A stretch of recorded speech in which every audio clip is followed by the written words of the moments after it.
Now, picture this. Remember the 33 pins that Nelson Burton Jr. was down? If he strikes right now, he's got an 11-pin lead. What a swing. Yeah, it definitely changes in a hurry. That's why you should just always, even though Earl started out with 4 in a row, Bo did not give up. He tried hard. Threw that one a little wide. And not going to, oh, this could be tough. Yeah, it's a tough spare. This is going to be tough. Now, Bo just threw his ball a little too far to the right this time and tried a little too much head billy. See how he did not go straight through the front part of the lane? That was one of the big problems here. You had to keep, for the right-hander, you had to go straight through the heads, except for Mark Roth. Left himself the 2, 4, 5, and 8. 2, 4, 5, and 8.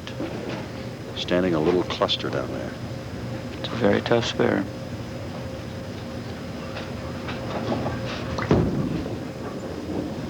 Got him. He's up by 2. See, Burton played it a little right to left. He's hooking the ball into the pins. And he almost chopped it, but it hooked right at the back end and picked it up. What's the old cliche? When the going gets tough, the tough get going. That's Nelson for Burton's sure. done that today. Jim, I'd like to give a compliment to Jay and his fellows out on the tour. I have never seen such a nice a group of looking fellas. They really take care of themselves and they train out there. Is that what you've been doing while we're sitting over here Yeah, talking? I've been watching all the fellas. You know, speaking about training, Burton says that Nelson says that he tries to keep his body in shape as well as he can. He works out, he runs. Oh. How about that? There's Nelson Burton Jr. has fought his way back from 33 pounds down, pins down. We've got a match. Joe Antonora, the commissioner of the PBA, he's done an outstanding job and in a little trouble this year with his Cleveland Browns. Here's Earl Anthony starting out frame 7 with a strike. Got a 2-pin lead at the moment, but remember that Nelson Burton Jr. working on a strike.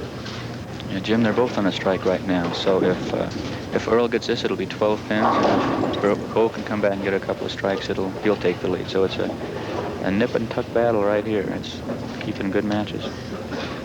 In the women's thus far, it has not been nip and tuck. It has been Donna Adamek, and forget it. She has just been outstanding. It's bowl great.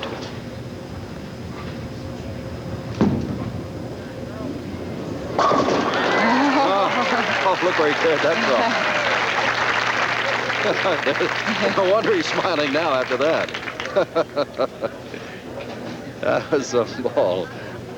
He went past the head pin. Earl has told me whenever he makes a bad shot, he gets there before the ball. And you can see that he was there before. He's helping the ball across to the Brooklyn, and he carried it. That's a big break, big break. Now Nelson Burton's got to put out of his mind what has happened and concentrate on what he must do. Good looking ball. Took them all. You can't let that Brooklyn bother you, and he sure didn't. He threw the ball great. Back to a 2-point deficit, 2-pin deficit now. Nelson Burton Jr. Coming up in the 9th frame, Bo really wants to get a foundation here. He will take an 8-pin lead and have a strike working going into the 10th frame, which is very important. So he will be working hard on this shot. He may take a little extra time on this. Nelson has a possible 255. Anthony a possible 257. 33 has been rough for Nelson Burton. Yes, it has. This is a very key shot, Jim. He has to have this one to stay close to Earl. And he's on 33 right now. It's been tough for him. Needs a good ball and is going to leave the 10-pin. Angle entering the pocket. Angle entering the pocket was just a little wide and threw it around it. You can see how deliberate he was going to the line. He did get out of the ball good. Threw it a little right, a little too much head belly, which that's the front part of the lane, and he threw the 6-pin right around the 10.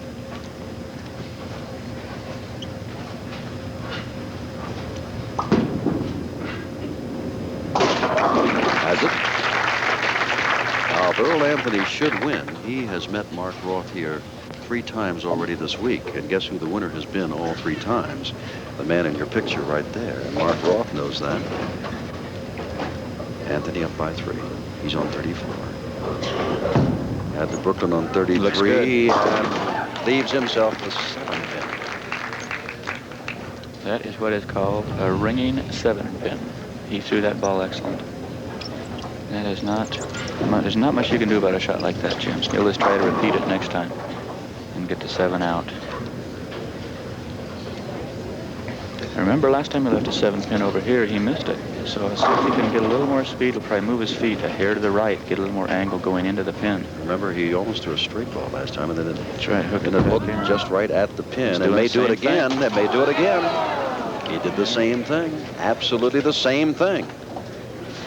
It looked like he actually moved further right also. See how far right he is? And then he just didn't get enough speed on it again. I think the speed is really bothering him as much as the ball is hooking. 2 open frames, and he's now down by 10 pins. Watch the last 5 feet. Look at that ball. It's in his front of his leg, but it just hooked a bunch. Jay, even the right-handed bowlers had trouble making the 7-pin because it was dry over there, and the ball would just hook off into the channel for us. Yes, it would. Earl has to strike out now to make Burton. Not going to do it. No. Oh, he got the 7-pin, which is good.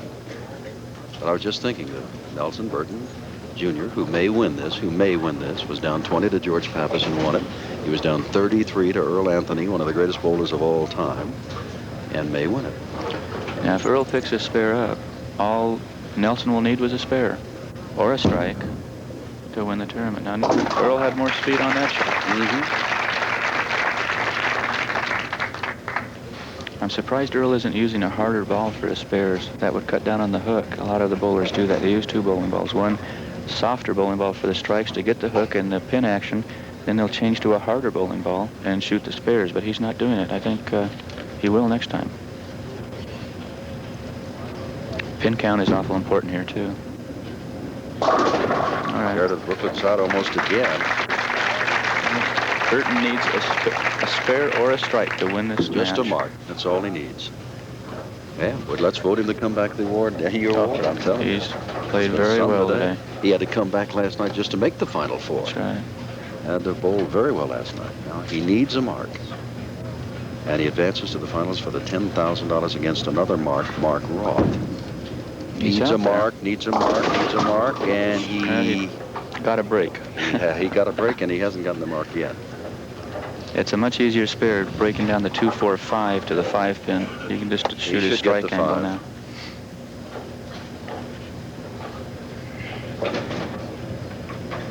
If he misses it, he will lose by a pin. You may see a little extra speed on this shot, Jim. He doesn't want to hook by it. He's going to throw it right at it. Let me spell it out again.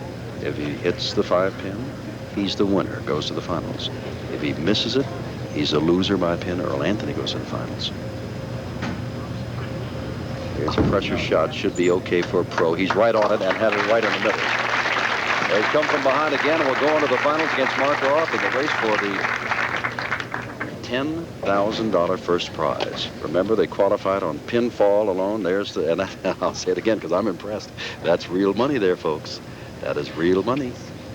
And don't you think there aren't a few security people around here taking care of that? Jim, only thing Nelson has to do is stay behind the foul line and keep it out of the channel right now. He just needs 1 pin. And I think he's going to get 1. I think he's going to get 1. He's got it. He's got it. Nelson Burton goes on to Mark Roth. And that is a strike that he winds up with. How about that? He'll face Mark Roth. But we've got the women's final coming up in a moment.